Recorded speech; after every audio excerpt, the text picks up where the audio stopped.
कक्षा 10 के हमारे जितने भी विद्यार्थी सुबह पेपर देने जा रहे हैं, जी हाँ, आप जो 13 फरवरी के दिन आपका जो पेपर है सुबह अभी, तो उसके लिए यहाँ पर बेहतरीन से आपको लिए पेपर लेकर आया हूँ। एक ही वीडियो में आपको सब कुछ प्रोवाइड करा दूंगा, आप तो बढ़िया से कंप्लीट करना है।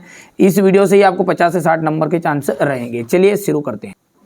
यहाँ से देखिए, पहले प्रश्न में आपको एचसीएफ ज्ञात करना पूछेगा, तो एचसीएफ बहुत ही सिंपल है। देखिए इस तरह से इसके गुणनखंड निकाल लेना आपको, और गुणनखंड निकालने के बाद में जो सबसे छोटा रहे, दोनों में जो रहेगा और जो छोटा रहेगा उसको लिख दो, तो 2 दूने 4 हो जाएगा, 4 एचसीएफ निकलेगा। यहाँ से सा ऑप्शन लिख देना है। ये तो 100% श्योर आ ही रहा है, अल्फा इंटू बीटा पूछ लेगा, नहीं तो अल्फा प्लस बीटा पूछ लेगा।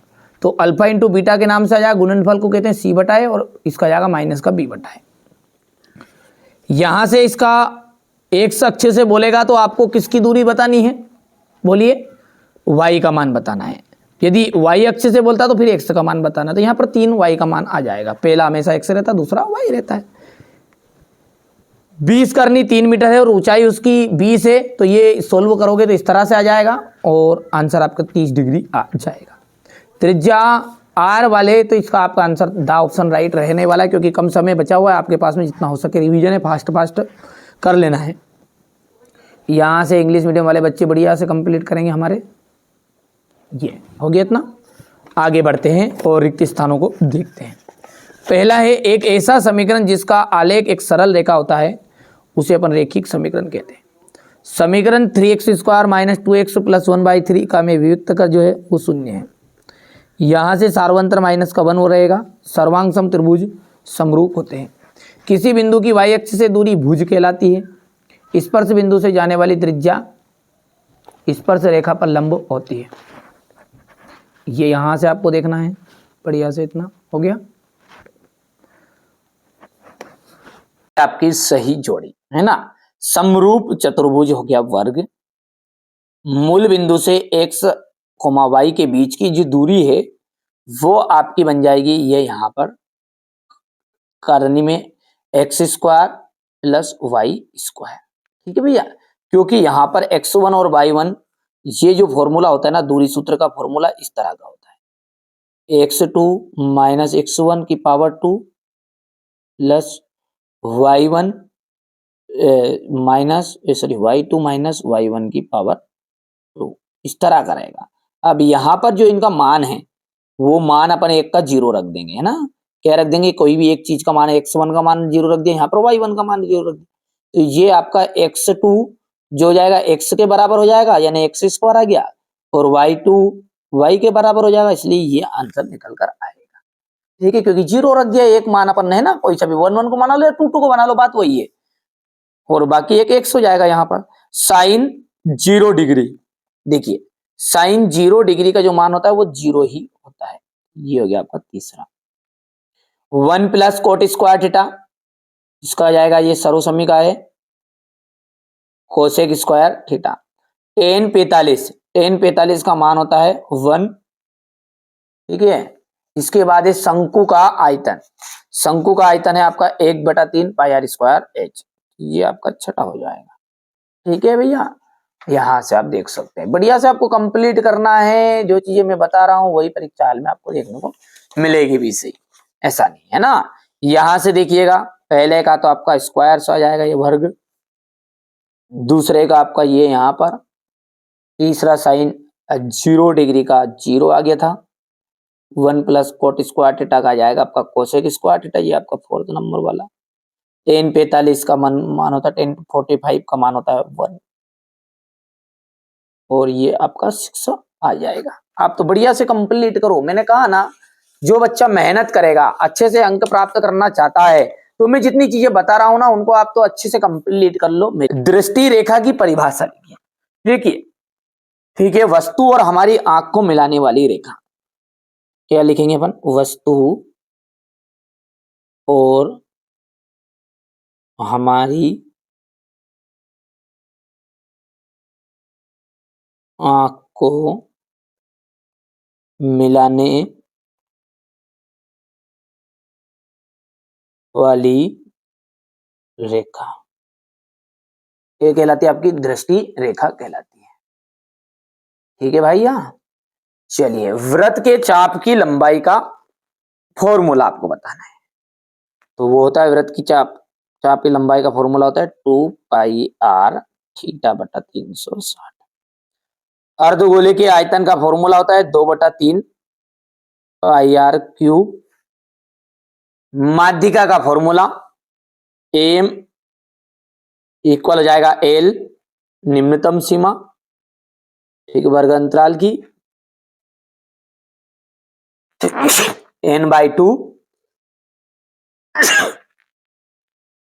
n/2 माइनस संचय बारंबारता बटा बारंबारता और इंटू एच। ये हो गया आपका माध्यिका का फॉर्मूला। निश्चित घटना की जो प्रायिकता होती है वो सदैव एक होती है।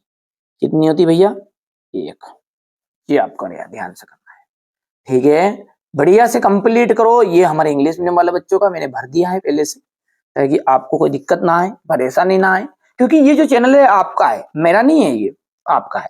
आप जितने मेहनत करोगे, जितने आगे बढ़ोगे, बस यही हमारा उद्देश्य है। चैनल आगे बढ़े या ना बढ़े, आप आपकी जिंदगी में आगे बढ़ो। और आप चाहते हैं कि आपके साथ चैनल भी आगे बढ़े, तो चैनल को सब्सक्राइब भी कर सकते हैं और अपने दोस्तों के साथ शेयर जरूर करना है ना, ताकि उन्हें भी इस चीज का फायदा मिले, है ना भैया।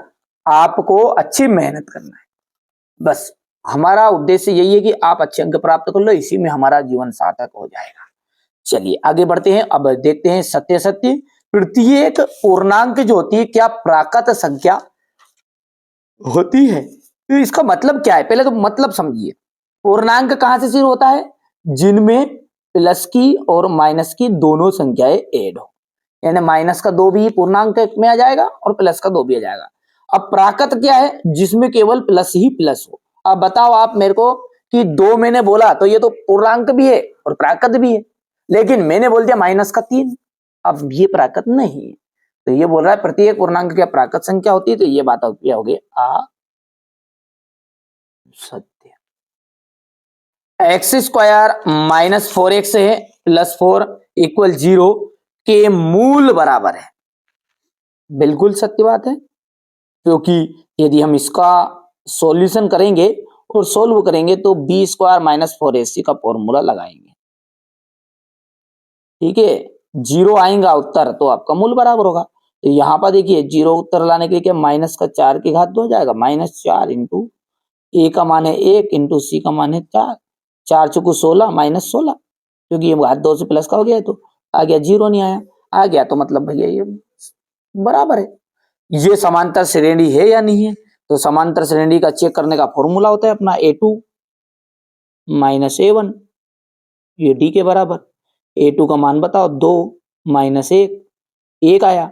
अब अगली बार अपन यहां से जब 2 था तो 2 के बाद 3 आना था, 3 के बाद 4 आना था, तो सार्वंतर हर एक में 1 1 नहीं है, ठीक है। एक बार बढ़ गया, एक बार घट गया, फिर बढ़ गया, ठीक है, गलत है, ठीक है। तो ये आपकी असत्य रहेगी। समकोण त्रिभुज का क्षेत्रफल होता है 1/2 इंटू आधार इंटू शीर्ष लंबा, तो ये बिल्कुल आपका सत्य रहेगा। वृत्त के 2 बिंदुओं पर प्रतिच्छेद करने वाली रेखा छेदक रेखा कहलाती है। 2 बिंदु पर प्रतिच्छेद करेगी तो बिल्कुल सत्य बात है, छेदक रेखा ही कहलाएगी, क्योंकि भैया ये आपका एक वृत्त है और वृत्त पे कोई भी 2 बिंदु है, तो ये जैसे मैंने यहां पर किया तो एक बिंदु पर टकरा गया दूसरा, तो इसको हम छेदक रेखा ही कहते हैं। तो ये बात है आपकी सत्य,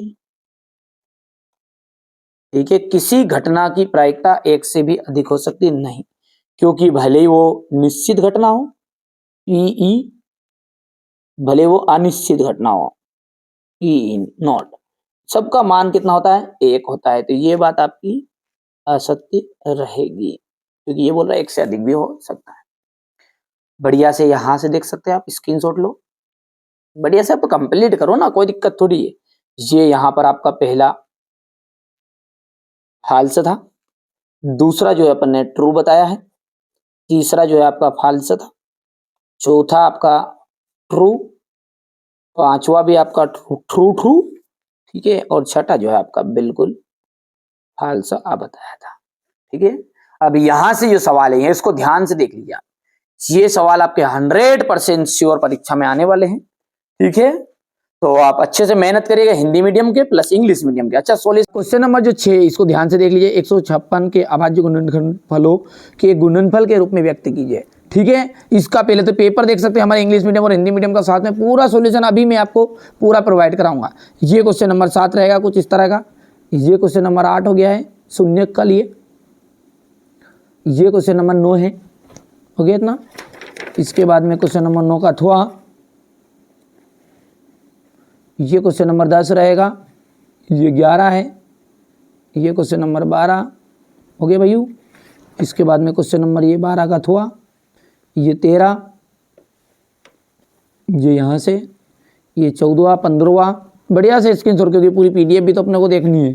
ठीक है, यहाँ से देख सकते हैं संलग्न आकृति में एनपी कोटार का मान।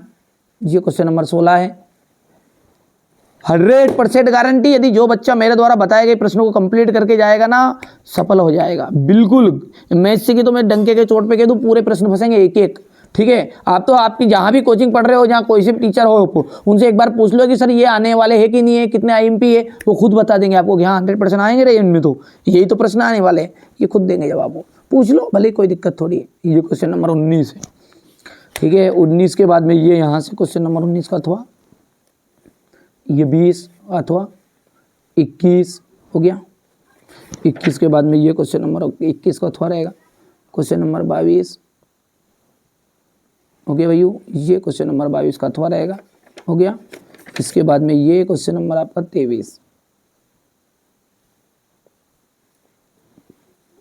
ठीक है भैया, तो ये तो मैंने आपको है ना पेपर बता दिया है ना भैया, क्या बताया है, पेपर बता दिया आईएमपी वाला। चलिए अब इसकी पीडीएफ को पूरा देखते हैं। यहाँ से देख सकते हैं ये क्वेश्चन नंबर 6 है आपका। ठीक है भैया, इसके बाद में ये इसका अथवा रहेगा। यहाँ से क्वेश्चन नंबर 6 का ये थोड़ा सा छोटा करेंगे अपन। ये हो गया इतना। इसके बाद में यहाँ से क्वेश्चन नंबर 7 की बात करें अपन, तो माना की करनी 3 + 2 करनी 5 क्या है, एक परिमेय संख्या, वो पूछ रहा है अपरिमेय। अपन ने बोला ऐसे परिमेय, ऐसे करके सिद्ध कर लिया है। ये इसका पूरा सॉल्यूशन मैंने एक सेपरेट लॉन्ग वीडियो में बता दिया है, करके सोल्व। ये तो हमारे बच्चों को नोट से चाहिए था, जिनको उनके लिए बता रहे हैं ये ना, बढ़िया से करना है कंप्लीट। ये स्क्रीनशॉट ले लेना यहाँ से, हो गया। यहाँ से क्वेश्चन नंबर 8 रहेगा। ये क्वेश्चन नंबर 8 का अथवा। ये रहा क्वेश्चन नंबर 9। ये कुछ बेसिक रहेगा आपका क्वेश्चन नंबर 10 के लिए। पहले किस तरह की रेखाएं रहेगी तो कैसे हल रहेगा। अब ये क्वेश्चन नंबर 10 है, आपके युग्म में पूछ रहा था इसमें कौन से युग्म है।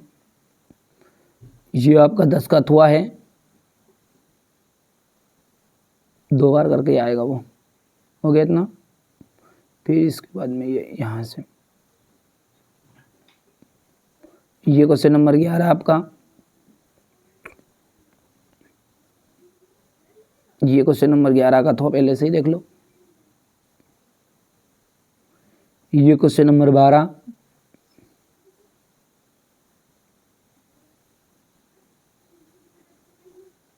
हो गया इतना।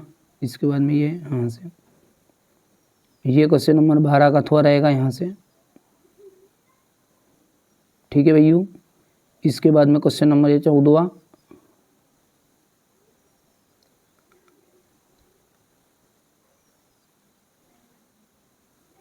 ये 14 का थोड़ा है।